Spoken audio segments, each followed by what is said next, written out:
Okay, good morning everyone. ठीक, हम लोग जो फिजिकल फार्मास्यूटिक्स को कंटिन्यू करेंगे और इसमें हम दो प्रॉपर्टीज को देखेंगे। फिजिको केमिकल प्रॉपर्टी जो आपका स्टेट ऑफ मैटर में है, रिफ्रैक्टिव इंडेक्स, और दूसरा हम देखेंगे ऑप्टिकल रोटेशन। रिफ्रैक्टिव इंडेक्स और ऑप्टिकल रोटेशन।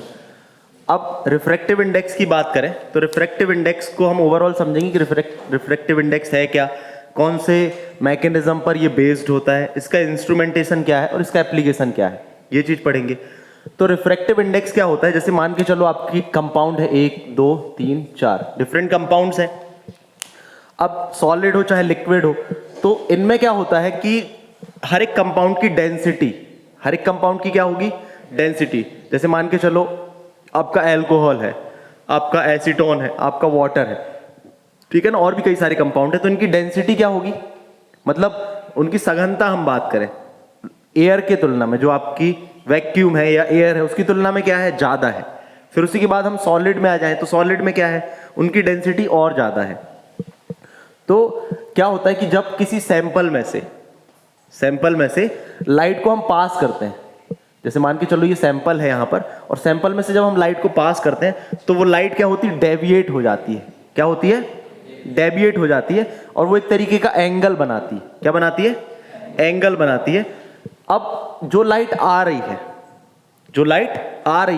और जो लाइट जा रही है, उसके यदि हम एंगल को मेजर कर लें तो उससे एक वैल्यू निकल के आती है जिसको हम बोलते हैं रिफ्रैक्टिव इंडेक्स। क्या बोलते हैं, तो जो लाइट आ रही है उसको क्या हम बोलते हैं, इंसिडेंट लाइट। क्या बोलते हैं, इंसिडेंट लाइट। जो लाइट आ रही है और जो लाइट जा रही है उसको हम क्या बोलेंगे, रिफ्रैक्टेड लाइट। तो इंसिडेंट लाइट और रिफ्लेक्टेड लाइट के रेशियो जो होता है उसी को हम बोलते हैं रिफ्रैक्टिव इंडेक्स। समझ में आया सभी को। जैसे अब मान के चलो आप एक इंडस्ट्री में है, जैसे लैब में हम बात करें तो एक रिफ्रैक्टोमीटर होता है, एब्स रिफ्रैक्टोमीटर। ये दिख रहा है ना, ये रिफ्रैक्टोमीटर एक तरीके का। तो इसमें डिफरेंट, जैसे टेलीस्कोप, ठीक है ना, स्केल, जो इसका जो स्केल है वो, इसमें प्रिज्म वगैरह लगे हुए हैं। तो जो सैंपल हम जो है यहाँ पर प्लेस कर लेते हैं, जो इसका ये प्रिज्म बना हुआ है ना, इसमें सैंपल हम रख लेते हैं।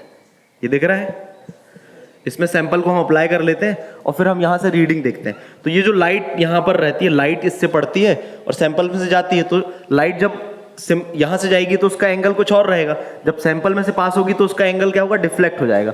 तो हम यहाँ पर एक स्केल होता है, उससे उसका एंगल देख लेते हैं कि लाइट का एंगल कितने डायरेक्शन में बेंड हुआ। तो ये क्या कहलाता है, एक तरीके की फिजिको केमिकल प्रॉपर्टी होती है कंपाउंड्स की। क्या होती है, फिजिको केमिकल पैरामीटर्स। अब ऑप्टिकल प्रॉपर्टी की बात करें तो जैसे हमने यहां बात करी कि अलग अलग कंपाउंड है, ये लाइट को अलग अलग क्या करेंगे, बेंड करेंगे। लाइट को क्या करेंगे, अलग अलग बेंड करेंगे, मोड़ेंगे वो। तो हमको उसका इंसिडेंट लाइट जो है, तो हम इसको ऐसा भी बोलते हैं कि it is the ratio, N से रिप्रेजेंट करते हैं रिफ्रैक्टिव इंडेक्स को। It is the ratio of light या वेलोसिटी ऑफ लाइट या speed of light in vacuum, जिसको हम सी से भी रिप्रेजेंट कर सकते हैं। Velocity of light in vacuum and velocity of light in medium या सैंपल, इसके रेशियो को ही हम क्या बोलते हैं, रिफ्रैक्टिव इंडेक्स बोलते हैं। आया समझ में। तो इसको कौन से लॉ से हम पढ़ेंगे ये सब हम बता देंगे एग्जाम्स में, क्योंकि एग्जाम में रिफ्रैक्टिव इंडेक्स और ऑप्टिकल रोटेशन के आने के चांसेस बहुत ज्यादा होते हैं। शॉर्ट नोट्स में रिफ्रैक्टिव इंडेक्स, ऑप्टिकल रोटेशन आ ही जाते हैं, या तो इसका क्वेश्चन एक बड़ा आ जाता है रिफ्रैक्टिव इंडेक्स और ऑप्टिकल रोटेशन के ऊपर, what do understand by the optical rotation और रिफ्रैक्टिव इंडेक्स। तो ये समझ में आ गई इसमें क्या है, फिजिको केमिकल प्रॉपर्टी क्यों इसको बोला है, इसमें ये चीज हम करते हैं बेसिकली देखें तो। फिर ऑप्टिकल रोटेशन की बात करें तो कई सारे कंपाउंड होते हैं, ऑर्गेनिक कंपाउंड होते हैं फार्मेसी में, कई सारे ड्रग सब्सटेंसेस होते हैं। तो क्या करते हैं, जब हम उनमें से लाइट पास करते हैं, optical rotation, optical related with the light, optical किससे रिलेटेड है, लाइट से रिलेटेड है। तो क्या करते हैं, ये कंपाउंड जो होते हैं इनमें प्रॉपर्टी होती है, जब इनको हम लिक्विड फॉर्म में सैंपल में रख देते हैं तो ये लाइट को लेफ्ट रोटेट कर देते हैं या तो राइट रोटेट कर देते हैं, या तो लेफ्ट या तो राइट रोटेट कर देते हैं। ये पूरा एक इसके लिए इंस्ट्रूमेंट होता है जिसको हम पोलारीमीटर बोलते हैं। तो हमको ये देखना होता है कि वो जो आपका सैंपल है उसने राइट रोटेट किया लाइट को कि लेफ्ट रोटेट किया। अब ये लेफ्ट और राइट रोटेट क्यों करेगा, जैसे हमने बोला कई सारे कंपाउंड होते हैं, उनके क्रिस्टलाइन स्ट्रक्चर अलग अलग होते हैं, तो ऐसे कई सारे कंपाउंड होते हैं जिनको हम कायरल कंपाउंड बोलते हैं, एनेंसियोमर बोलते हैं ऑर्गेनिक केमिस्ट्री में। वो एक दूसरे के मिरर इमेज होते हैं। क्या होते हैं? एक दूसरे के मिरर इमेज होते हैं। तो वो क्या होते हैं, यदि मान के चलो हमें इंडस्ट्री में है और कोई सैंपल आया, तो हमको ये चेक करना है कि वो लाइट को राइट रोटेट करता है कि लेफ्ट रोटेट करता है। इससे बेनिफिट क्या मिलता है कि कई सारे कंपाउंड ऐसे होते हैं, यदि वो राइट रोटेट कर रहे हैं तो उनमें फार्माकोलॉजिकल प्रॉपर्टीज है, और लेफ्ट रोटेट कर रहे हैं तो उनमें नहीं है। जैसे डोपामाइन होता है, उसका एल डोपा, लीवो रोटेटरी जो है डोपामाइन यूज करते हैं। जो डी डेक्स्ट्रो रोटेटरी होता है, वो उसका कोई फार्मास्यूटिकल यूज नहीं है बॉडी में। अब कई लोग मिलावट करके उसमें दे सकते हैं आपको, या हो सकता है कोई दूसरा प्रोडक्ट दे दें। तो आपके पास में एक टूल होता है, फिजिको केमिकल पैरामीटर होता है उस कंपाउंड को एनालाइज करने का, कि हम उसको सैंपल ट्यूब में प्लेस करेंगे और उसमें से प्लेन पोलराइज्ड लाइट पास करेंगे। प्लेन पोलराइज्ड लाइट का मतलब क्या होता है, जो नॉर्मल लाइट होती है वो कई डायरेक्शंस में होती है, तो उसको प्लेन लाइट हमको बनाना होता है, जिससे कि वो जिस डायरेक्शन में बेंड हो या मुड़े, रोटेट करे, वो हमको पता चल जाए। तो बस इसमें लाइट हम पास करते हैं और ये देख लेते हैं कि लाइट कौन से डायरेक्शन में रोटेट हुई, उसको हम बोलते हैं ऑप्टिकल रोटेशन। तो इसको डिफाइन कैसे करेंगे? ऑप्टिकल रोटेशन क्या है? It is the property of compound. Compound की प्रॉपर्टी है जिसमें क्या करते हैं, कंपाउंड रोटेट करते हैं प्लेन पोलराइज्ड लाइट को राइट और लेफ्ट, और ऐसे कंपाउंड को हम ऑप्टिकल एक्टिव कंपाउंड कहते हैं। मतलब हर कंपाउंड में आपको ऑप्टिकल एक्टिविटी नहीं देखनी। कई सारे ऐसे कंपाउंड है जिनमें कोई ऑप्टिकल एक्टिविटी नहीं होगी। केवल ज्यादातर कौन से कंपाउंड में ऑप्टिकल एक्टिविटी होगी? जो आपके कायरल कंपाउंड रहते हैं। कायरल कंपाउंड क्या होते हैं? जब एक कार्बन से 4 डिफरेंट मॉलिक्यूल जुड़े रहते हैं, उसको हम कायरल कंपाउंड बोलते हैं, है ना। वो एक दूसरे के मिरर इमेज होते हैं। नहीं पता तो ऐसा ध्यान में रखना है आपको कि कुछ कंपाउंड होते हैं उनको हम कायरल कंपाउंड बोलते हैं, या तो एनेंसियोमर्स बोलते हैं, ठीक है ना। या देयर आर सम कंपाउंड्स जिनमें ये प्रॉपर्टी होती है वो लाइट को रोटेट कर सकते हैं। कौन सी लाइट को? प्लेन पोलराइज्ड लाइट को। कौन सी लाइट को? अब इनको डिटेल में समझते हैं कि जब हम इसको एक्सप्लेन करेंगे तो क्या क्या चीजें हमको बताना है। तो सबसे पहले रिफ्रैक्टिव इंडेक्स में लिखते जाएं। रिफ्रैक्टिव इंडेक्स क्या है? इंपॉर्टेंट ऑप्टिकल पैरामीटर है। रिफ्रैक्टिव इंडेक्स क्या है? इंपॉर्टेंट ऑप्टिकल पैरामीटर है। इंपॉर्टेंट ऑप्टिकल पैरामीटर है, use to determine physico chemical property of pharmaceutical compound. Use to determine physico chemical property of compound. Compound की जो है फिजिको केमिकल प्रॉपर्टी को ये डिटरमाइन करने के लिए यूज करते हैं हम, ठीक। Refractive index.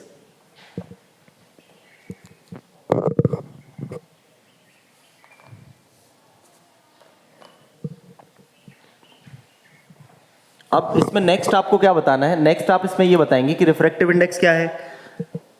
हमें पता है कि जब लाइट जो है आपकी रेयर से डेंस मीडियम में जाती है तो वो बेंड हो जाती है, उसको भी एक्सप्लेन करना है। लेकिन यहां पर आप रिफ्रैक्टिव इंडेक्स को एक्सप्लेन करते हैं कि हम इसको एन से रिप्रेजेंट करते हैं। It is represented by N से रिप्रेजेंट करते हैं। और ये क्या होता है? रेशियो होता है। क्या होता है ये? It is the ratio of incident light या velocity of light in vacuum और एयर, और velocity of light in medium, ठीक है ना। सी किस चीज को इंडिकेट कर रहा है? वेलोसिटी ऑफ लाइट इन, जैसे यहां से लाइट, इसमें रिफ्रैक्टोमीटर में लाइट पास होगी तो क्या होगा? Velocity of light in vacuum या एयर में, और velocity of light in medium. इसका जो रेशियो निकल के आता है उसको हम बोलते हैं रिफ्रैक्टिव इंडेक्स। यदि आपको एग्जैक्ट प्रॉपर डेफिनेशन देनी होगी तो ये। फिर नेक्स्ट आपको क्या एक्सप्लेन करना है? नेक्स्ट आपको एक्सप्लेन करना है प्रिंसिपल। रिफ्रैक्टिव इंडेक्स का प्रिंसिपल क्या है?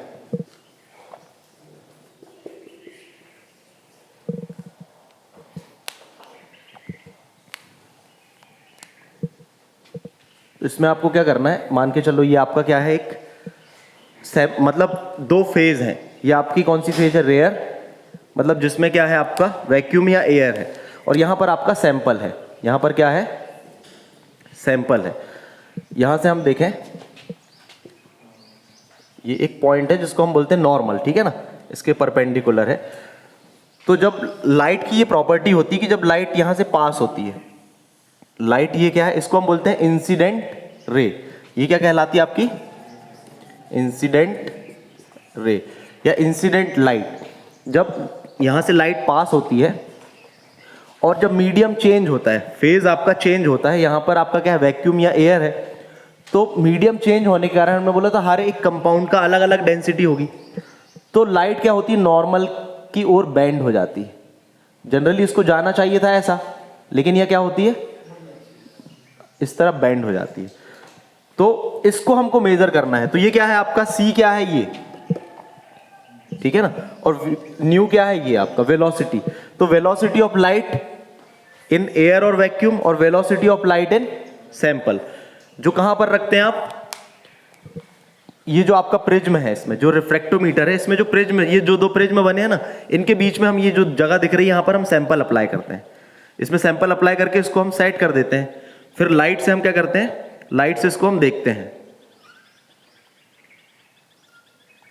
ये लाइट से हम इसको देखते हैं, और यहां से हम जब इसको देखते हैं तो हमको पता चल जाता है कि कितना जो है उसमें डिफ्लेक्शन हुआ है या कितनी लाइट बेंड हुई है। आ रहा समझ में। तो यहां पर जो एंगल बनता है आपका नॉर्मल और इंसिडेंट लाइट के बीच में, ये क्या कहलाता है आपका, हम इसको आई से रिप्रेजेंट करते हैं। और यहां पर जो एंगल बनता है उसको हम किससे रिप्रेजेंट करते हैं, आर से रिप्रेजेंट करते हैं। बना लें इसको।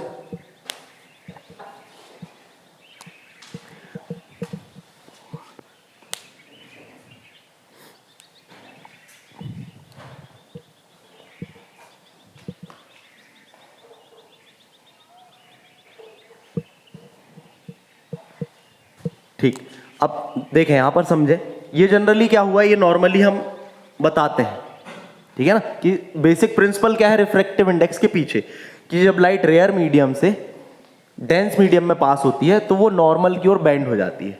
जो ये पॉइंट है, इसको हम क्या बोलते हैं, नॉर्मल।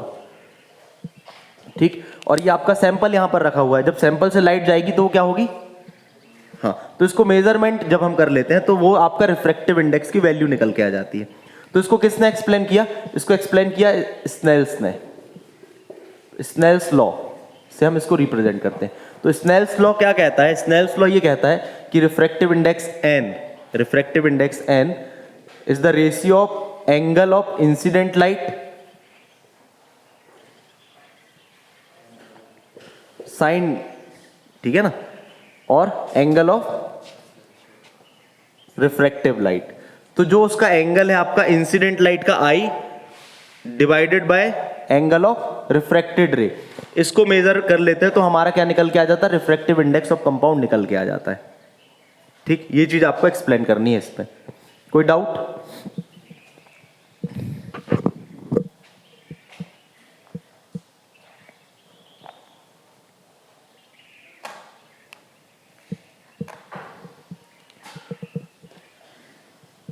डस्टर कहाँ रख दिया ये। अभी हमने पहले क्या बताया, रिफ्रैक्टिव इंडेक्स क्या है, एक ऑप्टिकल पैरामीटर है। रिफ्रैक्टिव इंडेक्स क्या है, ऑप्टिकल पैरामीटर है, जो कि क्या होता है आपका speed of velocity in vacuum का रेशियो किसके साथ में, आपका velocity of light in medium या सैंपल में, यही चीजें कर रहे हैं। अब ये क्या होता है आपका, इसमें कुछ और थ्योरी भी आप बता सकते हैं कि जब किसी भी सैंपल में हम बात करें, सैंपल में लाइट पास होती है तो उसका जितना डेंसिटी जितनी ज्यादा होगी उसका रिफ्रैक्टिव इंडेक्स उतना ज्यादा होगा, मतलब वो उतना लाइट को बेंड करेगा। तो ये चीज भी हम एक्सप्लेन कर सकते हैं इसमें। अब इसके हम एप्लीकेशंस देखते हैं, क्योंकि इसके एप्लीकेशंस पूछे जाते हैं और इसका इंस्ट्रूमेंटेशन पूछा जाता है, तो इंस्ट्रूमेंटेशन को भी एक्सप्लेन करेंगे। सबसे पहले इसके एप्लीकेशंस लिख लें। Identify a particular substance, identify a particular substance.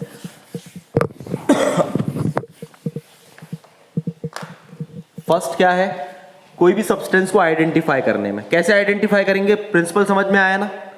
बस हमको उसको सैंपल अप्लाई कर लेना है और हमको एंगल ऑफ इंसिडेंट और एंगल ऑफ जो है, एंगल ऑफ क्या निकाल लेना है हमको, हाँ, एंगल ऑफ इंसिडेंट और एंगल ऑफ रिफ्रैक्शन। तो पहला एप्लीकेशन क्या है,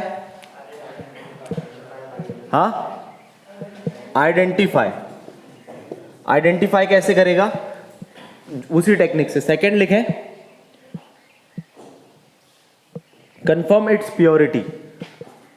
कंफर्म इट्स प्योरिटी मतलब हम किसी भी कंपाउंड की प्योरिटी को कंफर्म कर सकते हैं। प्योरिटी कैसे कंफर्म होगी और आइडेंटिफाई कैसे होगा, वो डिफरेंट आपका रिफ्रैक्टिव इंडेक्स देगा। जब हम उसका रिफ्रैक्टिव इंडेक्स निकालेंगे तो वो क्या देगा, डिफरेंट वैल्यू देगा। फिर उसके बाद में next, measures it's concentration. Measures it's concentration, हम किसी कंपाउंड की कॉन्सेंट्रेशन को भी डिटरमाइन कर सकते हैं। फिर उसके बाद में नेक्स्ट, ये जनरली जो लेंस होते हैं ना, फोकल लेंस को भी डिजाइन करने में यूटिलाइज होते हैं। Also utilize to design focal lens, जो फोकल लेंसेस होते हैं उसको डिजाइन करने में भी ये यूटिलाइज्ड होता है। Qualitative analysis of various packaging material, qualitative analysis of various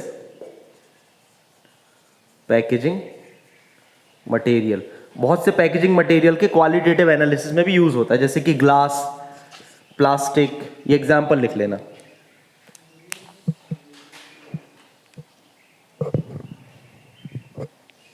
also determine dielectric constant of compound, compound का जो डाइलेक्ट्रिक कांस्टेंट होता है उसको भी डिटरमाइन करता है। ये तो अलग से है, इसको हम पढ़ेंगे क्या होता है डाइलेक्ट्रिक कांस्टेंट, तो आपको समझ में आ जाएगा। समझ में आया?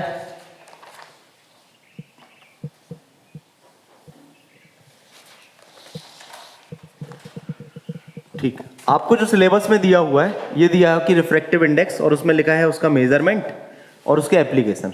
क्या लिखा हुआ है? मेजरमेंट और एप्लीकेशन। तो एप्लीकेशन अच्छे से ध्यान रखना, आइडेंटिफाई करने में सब्सटेंस को, प्योरिटी पता करने में, और कॉन्सेंट्रेशन में, फोकस लेंस, और इंडस्ट्री में भी एप्लीकेबल है ये, और लैब में भी एप्लीकेबल है। अब इसमें जो इंस्ट्रूमेंटेशन होता है, जो हम इसको मेजर डिटरमाइन करते हैं, नेक्स्ट लिखना इंस्ट्रूमेंटेशन ऑफ रिफ्रैक्टोमीटर, ठीक है ना। Instrument use to determine refractive index, refractive index को डिटरमाइन करने के लिए जो इंस्ट्रूमेंट यूज करते हैं उसको हम क्या बोलते हैं? रिफ्रैक्टोमीटर, ठीक है ना। Instrument use to determine refractive index is called refractometer. There are various kind of refractometer. First लिखना एवेस रिफ्रैक्टोमीटर या एबीज रिफ्रैक्टोमीटर, ठीक। सेकंड होता है आपका इमर्जन रिफ्रैक्टोमीटर, इमर्जन रिफ्रैक्टोमीटर, ठीक। फिर आपका होता है एक और इमर्जन रिफ्रैक्टोमीटर के बाद में पुलफ्रिच, पुलफ्रिच रिफ्रैक्टोमीटर, और एक होता है आपका V block refractometer, V block refractometer. तो ये टाइप ऑफ रिफ्रैक्टोमीटर है जिसमें कि एबीज रिफ्रैक्टोमीटर सबसे ज्यादा यूटिलाइज्ड होता है। कौन सा रिफ्रैक्टोमीटर? एबीज रिफ्रैक्टोमीटर सबसे ज्यादा इसमें यूटिलाइज्ड होता है। तो एबीज रिफ्रैक्टोमीटर में क्या होता है? एक आपका टेलीस्कोप होगा, ठीक है ना। क्या होगा? टेलीस्कोप। टेलीस्कोप से क्या करेंगे हम? जो सैंपल है आपका उसको हम वो कर सकते हैं, ऑब्जर्व कर सकते हैं। यहां पर आपका एक स्केल होगा जो आपको रीडिंग देगा।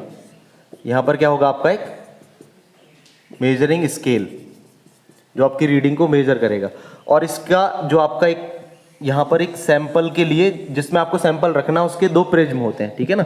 जिस भी सैंपल को आपको रखना है वहां पर इसका प्रिज्म होता है।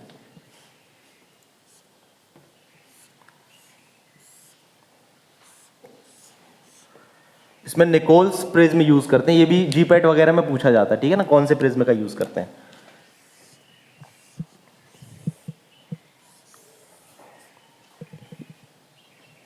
ये एक स्टैंड है और यहां पर एक आपका मिरर लगा रहेगा।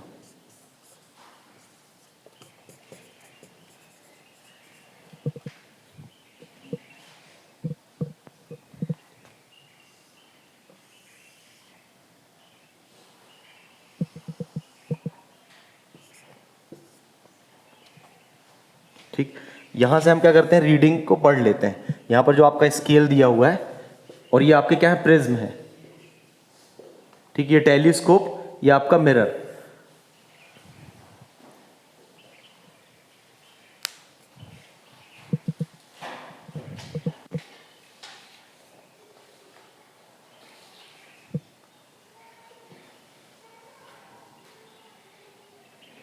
अब इसमें क्या करते हैं? जनरली लाइट जो रहती है अलग अलग वेवलेंथ में हम इसको मेजर कर सकते हैं। तो इसमें कई बार क्वेश्चन ये पूछा जाता है कि कौन सी लाइट, कौन से स्पेक्ट्रम का हम यूज करते हैं। तो वो आपका कहलाता है सोडियम या D line sodium spectrum, D line sodium spectrum. जो रिफ्रैक्टिव इंडेक्स ज्यादातर सैंपल को डिटरमाइन करने के लिए हम क्या यूटिलाइज करते हैं, पहले आप इसमें समझ लें कि है क्या क्या चीजें, ठीक। फिर प्रोसीजर जो मैं बताऊंगा उसको वैसे एक्सप्लेन कर देना।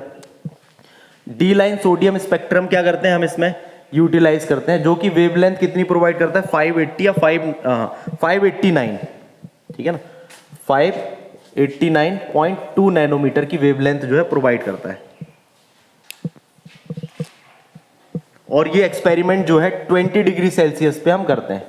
एक्सपेरिमेंट कितनी डिग्री सेल्सियस में यूज करते हैं हम, 20 डिग्री सेल्सियस में। तो ये पूछा जाता है ना कि वेवलेंथ के लिए हम कौन सा स्पेक्ट्रम यूज करते हैं, तो डी लाइन सोडियम स्पेक्ट्रम, जिसकी वेवलेंथ कितने रेंज की होती है, 589.2 नैनोमीटर रेंज की होती है। और इस एक्सपेरिमेंट को हम कितनी डिग्री सेल्सियस में करते हैं, 20 डिग्री सेल्सियस में करते हैं, ठीक। फिर इसमें क्या होता है, आप जो इंस्ट्रूमेंट होता है उसको कैलिब्रेट कर लेते हैं।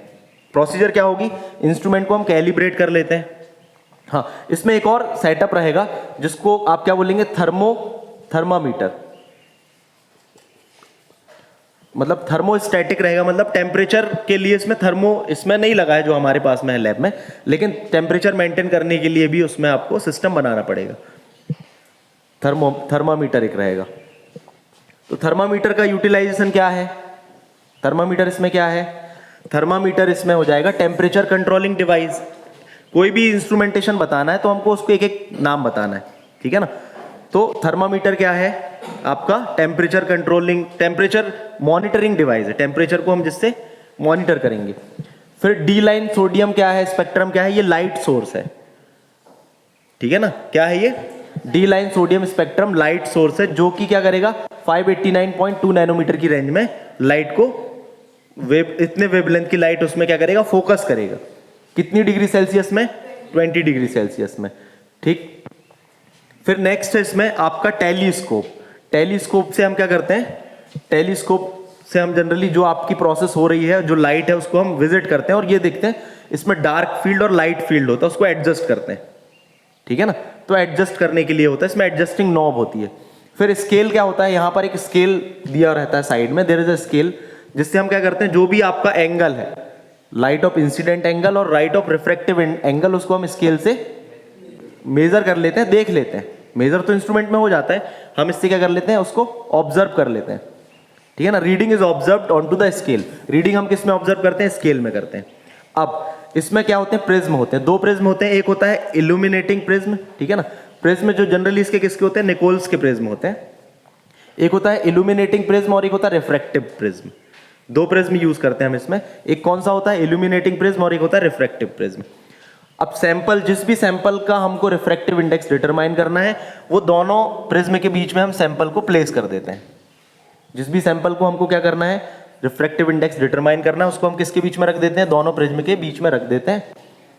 और फिर क्या करेंगे, लाइट सोर्स से लाइट को पास करते हैं, ठीक है ना। टेलीस्कोप से पहले हम क्या कर देते हैं, और स्केल को देख के हम उसको पहले इंस्ट्रूमेंट को कैलिब्रेट कर देते हैं, सैंपल को प्लेस कर देते हैं, टेम्परेचर सेट कर देते हैं। ये सारे पॉइंट जो मैं बता रहा हूँ, ये प्रोसीजर में आपको बताना है। टेम्परेचर सेट कर दिया, उसके बाद में लाइट जैसे हम मेजर करेंगे, तो लाइट जब पास होगी तो वो क्या करेगी, बेंड होगी टुवर्ड्स द नॉर्मल।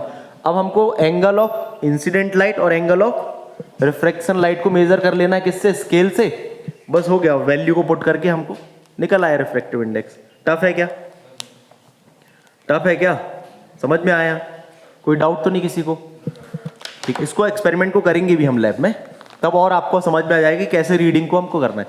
लेकिन इंस्ट्रूमेंटेशन को तो आपको ऐसे ही बनाना है, ऐसे बना पाओ, ऐसे कोई बना पाएगा तो ऐसे बना देना, ठीक है। जनरली ये है इंस्ट्रूमेंट, ये एप्स रिफ्रैक्टोमीटर, ठीक है ना।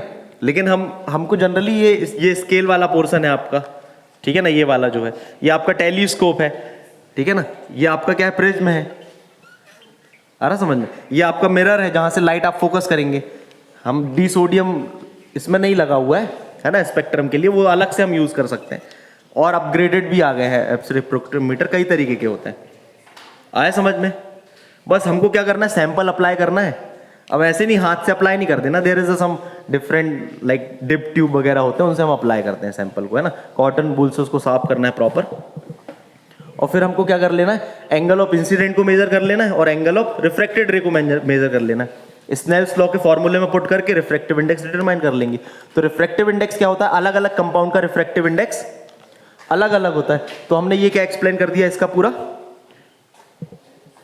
इंस्ट्रूमेंटेशन। तो इंस्ट्रूमेंटेशन में पॉइंट पॉइंट बता दिए, डायग्राम बना दिया और उसको एक्सप्लेन कर दिया प्रोसीजर को, एप्लीकेशन बता दिए। अब फैक्टर कौन कौन से ये लिख लें। फैक्टर में फर्स्ट लिखना टेम्परेचर। फर्स्ट फैक्टर क्या है, टेम्परेचर। अब मान के चलो आप कॉम्पिटिटिव एग्जाम में हैं और आपसे आ गया कि टेम्परेचर का क्या इफेक्ट होता है, ठीक है ना, या factor affecting refractive index. Refractive index को कौन कौन से फैक्टर जो इफेक्ट करते हैं, तो टेम्परेचर का कैसे इफेक्ट होता है ये लिख लें।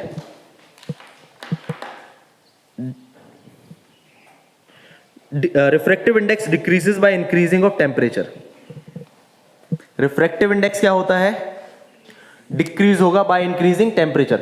आपका जो रिफ्रैक्टिव इंडेक्स है ये टेम्परेचर बढ़ाने पर क्या होता है, डिक्रीज होता है। ये याद रखना है, क्यों, क्योंकि मॉलिक्यूलर मूवमेंट ज्यादा होगा तो मॉलिक्यूल का और लाइट का इंटरेक्शन कम होगा। मॉलिक्यूल और लाइट का इंटरेक्शन कम होगा, मॉलिक्यूल और लाइट का इंटरेक्शन कम होगा, जिसके कारण से क्या है, रिफ्रैक्टिव इंडेक्स आपका की वैल्यू कम हो जाएगी। आ रहा समझ में। तो ये क्वेश्चन पूछा जाता है कॉम्पिटिटिव एग्जाम में कि रिफ्रैक्टिव इंडेक्स का टेम्परेचर में क्या इफेक्ट होता है। फिर दूसरा आपका वेवलेंथ। वेवलेंथ की बात करें तो वेवलेंथ भी जो है इफेक्ट करती है मेजरमेंट को। तो हम कौन सा स्पेक्ट्रम यूज करते हैं, हाँ D line sodium spectrum use करते हैं, ठीक है ना, जिसकी वेवलेंथ कितनी होती है 589.29, ठीक, कितनी डिग्री सेल्सियस में करते हैं 20 डिग्री सेल्सियस में। और तीसरा होता है कॉन्सेंट्रेशन। तीसरा क्या होता है, कॉन्सेंट्रेशन। कॉन्सेंट्रेशन ज्यादा रहेगी किसी भी चीज की तो उसकी डेंसिटी ज्यादा रहेगी, कॉन्सेंट्रेशन ज्यादा रहेगी तो रिफ्रैक्टिव इंडेक्स की वैल्यू क्या रहेगी, ज्यादा रहेगी। ये जैसे मान के चलो आपका कोई शुगर सॉल्यूशन है, उसको हमको रिफ्रैक्टिव इंडेक्स डिटरमाइन करना है। हम इसमें क्या करते हैं, कॉन्सेंट्रेशन भी डिटरमाइन करते हैं ना। जितनी ज्यादा कॉन्सेंट्रेशन बढ़ती जाएगी उसका एंगल क्या होगा, टुवर्ड्स द नॉर्मल बैंड होता जाएगा, मतलब रिफ्रैक्टिव इंडेक्स की वैल्यू बढ़ती जाएगी। तो इसीलिए इसका यूटिलाइज जो है कि किसी सॉल्यूशन में कितना अमाउंट ऑफ कोई सॉल्यूट प्रेजेंट है वो भी डिटरमाइन कर सकते हैं हम रिफ्रैक्टिव इंडेक्स से। तो रिफ्रैक्टिव इंडेक्स समझ में आया। फैक्टर कौन कौन से हैं, हाँ फैक्टर कौन कौन से हैं, हाँ टेम्परेचर, कोई डाउट एप्लीकेशन में, ठीक। नेक्स्ट हम पढ़ेंगे ऑप्टिकल रोटेशन। क्या पढ़ेंगे, ऑप्टिकल रोटेशन। रिफ्रैक्टिव इंडेक्स समझ में आया अच्छे से। ये है क्या, लाइट ऑफ इंसिडेंट और रिफ्रैक्टेड रे का जो एंगल होता है sine I upon sine R, Snell's law जो होता है उससे हम इसको मेजर कर लेते हैं। जनरली क्या होता है, जब कोई लाइट रेयर मीडियम से डेंस मीडियम में जाती है तो वो बेंड होती है, तो उस जो एंगल का जो डिफरेंस है, रेशियो है, उसको हम निकाल लेते हैं। डिफरेंस नहीं, रेशियो उसको निकाल लेते हैं। तो उससे हमको एक इनका एक फिजिको केमिकल पैरामीटर देखने को मिल जाता है, ठीक है ना। जैसे मान के चलो आप इंडस्ट्री में, आपको रिफ्रैक्टोमीटर यूज करना आता है, कोई भी सैंपल आया, उसका सैंपल फॉर्म हमने बना लिया, सॉलिड है, ऑयल है। कई जनरली ये क्या होता है, कई सारे जो ऑयल होते हैं ना, जैसे कैस्टर ऑयल है, कई सारे जो ऑयल्स होते हैं उनका रिफ्रैक्टिव इंडेक्स की वैल्यू भी लिखी होती है। अब आप देखेंगे रिफ्रैक्टिव इंडेक्स इसका इतना है। तो आपके यहाँ सैंपल आया, आप लैब में हो, किसी इंडस्ट्री में हो, आपको चेक करना है कि ये आपका जो है कैस्टर ऑयल है वही है कि नहीं है। तो आपके पास में एक फिजिको केमिकल पैरामीटर कौन सा है, रिफ्रैक्टिव इंडेक्स आप मेजर कर सकते हैं। तो आपको कुछ नहीं करना, सैंपल अप्लाई करना है और आपकी जो वैल्यू निकल के आएगी आप उसको क्या करोगे, उसको कंपेयर कर लोगे स्टैंडर्ड से। यदि है तो ठीक है, यदि उसमें कोई इंप्योरिटी होगी तो क्या होगा, आपका जो रिफ्रैक्टिव इंडेक्स की वैल्यू क्या होगी, चेंज हो जाएगी, ठीक है ना। लेकिन एग्जाम में आपको क्या क्या बताना है, रिफ्रैक्टिव इंडेक्स क्या है, बेसिक प्रिंसिपल क्या है इसका, स्नेल्स लॉ क्या है, वो वाला जो रेयर और डेंस मीडियम वाला डायग्राम। फिर इंस्ट्रूमेंटेशन में क्या है इसका, इंस्ट्रूमेंटेशन में टेलीस्कोप, स्केल, प्रिज्म, ठीक है ना, का मिरर हो गया, डी लाइन सोडियम स्पेक्ट्रम हो गया, ये चीजें।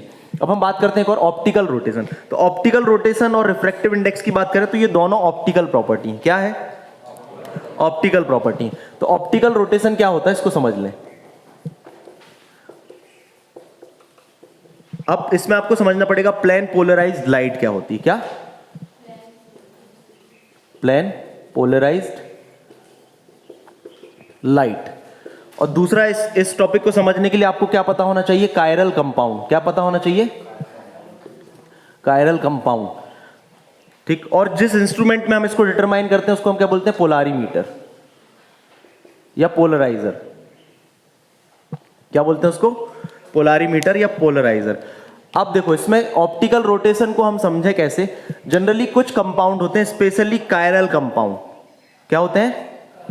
Chiral compound when plane polarized light. वो प्लेन पोलराइज्ड लाइट मतलब जो, जैसे ये लाइट है मान के चलो, ये अभी क्या है? डिफरेंट डायरेक्शन में है। तो प्लेन पोलराइज्ड लाइट मतलब कि सिंपल उसका एक ही डायरेक्शन है, ज्यादा नहीं है। तो ये क्या हो गई? प्लेन पोलराइज्ड लाइट, जिसको कि हम पोलराइजर से प्लेन पोलराइज्ड लाइट में कन्वर्ट कर लेते हैं। तो प्लेन पोलराइज्ड हो गई। कुछ कंपाउंड ऐसे होते हैं जब हम उनका सैंपल सॉल्यूशन बनाकर, एक सैंपल ट्यूब होती है उसमें फिलअप कर देते हैं, तो सैंपल ट्यूब में से जब ये लाइट को हम पास करते हैं तो वो सैंपल क्या करता है? लाइट को राइट या तो लेफ्ट रोटेट कर देता है। और ये प्रॉपर्टी होती है कुछ ही स्पेसिफिक कंपाउंड में, जिनको हम कायरल कंपाउंड कहते हैं। ठीक है ना? और ये भी एक स्टैंडर्ड प्रॉपर्टी बनती कई सारे कंपाउंड्स के मेजरमेंट में। तो ये भी एक फिजियोकेमिकल मेजरमेंट है। क्या किया जिसमें हमने? बताओ आप लोग, भूमि बताओ, इसमें क्या करते हैं हम? क्या सभी कंपाउंड में ऑप्टिकल रोटेशन की प्रॉपर्टी होगी? होगी या नहीं? नहीं होगी। There are some specific compound, they are used in the pharmaceutical industry as a API. ठीक है ना?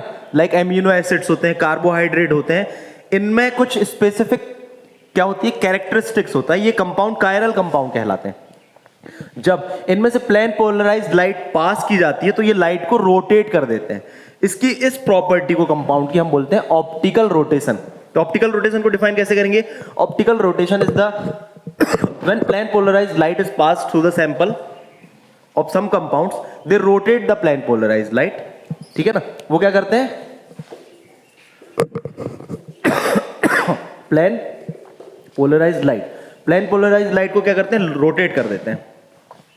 तो यदि लेफ्ट रोटेट करते हैं, क्या करते हैं? लेफ्ट रोटेट करते हैं, तो हम उसको माइनस साइन से रिप्रेजेंट करते हैं। लेफ्ट रोटेट करते हैं तो क्या करते हैं? उसको हम माइनस साइन से रिप्रेजेंट करते हैं। ये भी आपको एक्सप्लेन करना है। और उन कंपाउंड्स को हम बोलते हैं लीवो रोटेटरी कंपाउंड। क्या बोलते हैं? Rotatory compound. एक बार कॉम्पिटिटिव एग्जाम में आया था कि जो एल डोपामाइन है और डी डोपामाइन है, उसमें से एक्टिव कौन सा है? डी डोपामाइन और एल डोपामाइन। तो उसका एल डोपा जो कंपाउंड है वो फार्माकोलॉजिकल एक्टिव है। लेकिन कई लोग मार्केट में क्या करते हैं, जो बोलते हैं ना एडल्ट्रेशन या बदल दिया ड्रग को, तो डी डोपा सप्लाई कर देते हैं। जैसे अभी कोविड में हुआ था ना, रेमडेसिविर का इंजेक्शन था, तो लोगों को रेमडेसिविर इंजेक्शन की जगह क्या दे रहे थे? पानी और इंजेक्शन का सिंपल दे रहे थे। तो इस तरीके की चीजों को पकड़ने के लिए ये फिजिकोकेमिकल पैरामीटर्स होते हैं। तो एल डोपा, जो एल डोपा होता है उसमें क्या होता है? फिजिको फार्माकोलॉजिकल एक्टिविटी होती है, और डी डोपा में नहीं होती है। तो हम ये चेक कर लेंगे, यदि हमारे पास में डोपामाइन का सैंपल आया, यदि वो लाइट को लेफ्ट रोटेट कर रहा है, इसका मतलब सैंपल सही है। और यदि राइट रोटेट करता है तो उसको हम क्या बोलते हैं? Dextro rotatory. क्या बोलते हैं? Dextro rotatory. और ऐसे कंपाउंड्स, और इसको हम प्लस साइन से रिप्रेजेंट करते हैं। किससे रिप्रेजेंट करते हैं? प्लस साइन से रिप्रेजेंट करते हैं। अब मान के चलो आपका कंपाउंड क्या है? एल और प्लस, मतलब ये अलग अलग कंपाउंड होते हैं। एल वाला अलग रहेगा, ये अलग रहेगा। इसमें क्या होता है? Spatial arrangement of molecule different हो जाता है। मतलब जो मॉलिक्यूल्स होते हैं उनका अरेंजमेंट स्पेस में उसके चारों ओर डिफरेंट होता है, जिसके कारण इनमें ये प्रॉपर्टी होती है। अब हम एल वाले को और प्लस वाले को, डेक्स्ट्रो वाले को मिक्स कर दें, एल वाले को डी वाले को मिक्स कर दें, तो ये क्या बनाएगा? एक डिफरेंट मिक्सचर्स बनाता है, जिसको हम बोलते हैं रेसमिक मिक्सचर। याद रखना, सुना है पहले कभी? रेसमिक मिक्सचर ऑर्गेनिक केमिस्ट्री में सुनोगे, याद रखना। इनमें ये प्रॉपर्टी नहीं होती। मतलब यदि आप 50% एल वाले कंपाउंड को मिला दोगे और 50% डी वाले कंपाउंड को मिला दोगे, तो ये क्या कर रहे हैं? एक लेफ्ट रोटेट करता है और एक राइट रोटेट करता है। तो क्या plane polarized light racemic mixtures में उसमें कोई रोटेशन होगा कि नहीं होगा? नहीं होगा। ये क्वेश्चंस आते हैं। तो लीबो रोटेटरी कंपाउंड है तो वो लाइट को कौन से डायरेक्शन में रोटेट करेगा? लेफ्ट में। और डेक्स्ट्रो रोटेटरी है तो आप कभी कोई कंपाउंड आया और उसका लिखा है डेक, जब आप कॉम्पिटिटिव एग्जाम के लिए पढ़ोगे तो उसमें कई चीजें याद रखनी पड़ती, कौन से कंपाउंड का एल एक्टिव है, कौन से कंपाउंड का डी फॉर्म एक्टिव है। आ रहा समझ में?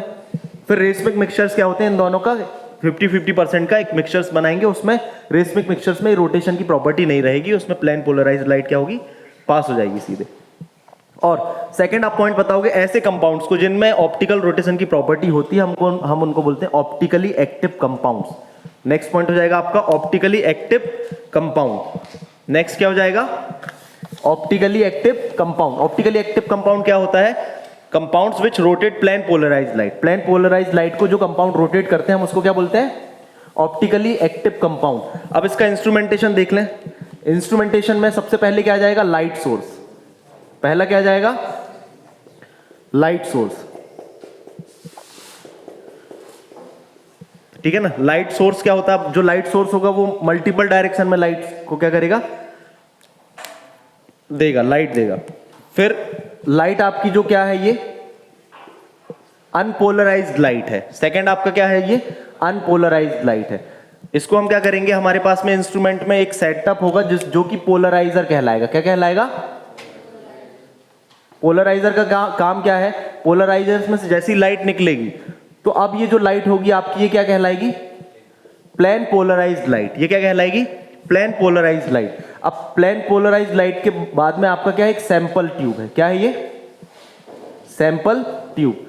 सैंपल ट्यूब में क्या करेंगे, जिस भी सैंपल को हमको ऑप्टिकल एक्टिविटी चेक करनी है उसको हम सैंपल ट्यूब में क्या करेंगे, फिल अप कर देंगे। किसमें कर देंगे, सैंपल ट्यूब में फिल कर देंगे। उसके बाद में सैंपल ट्यूब में फिल करने के बाद में एक एनालाइजर होता है। क्या होता है, एनालाइजर।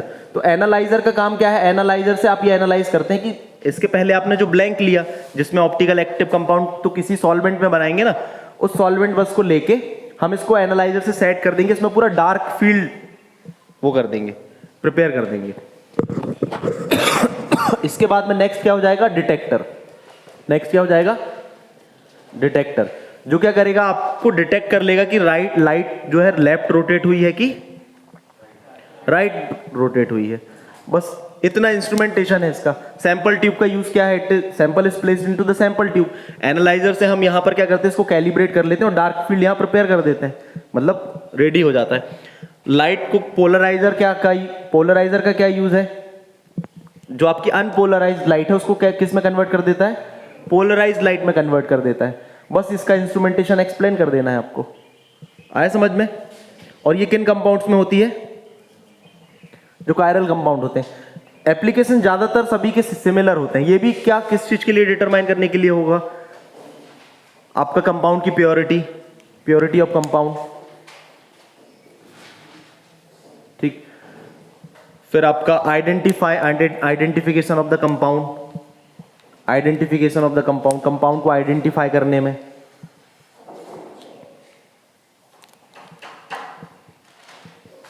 ठीक है, thank you very much. So this was all about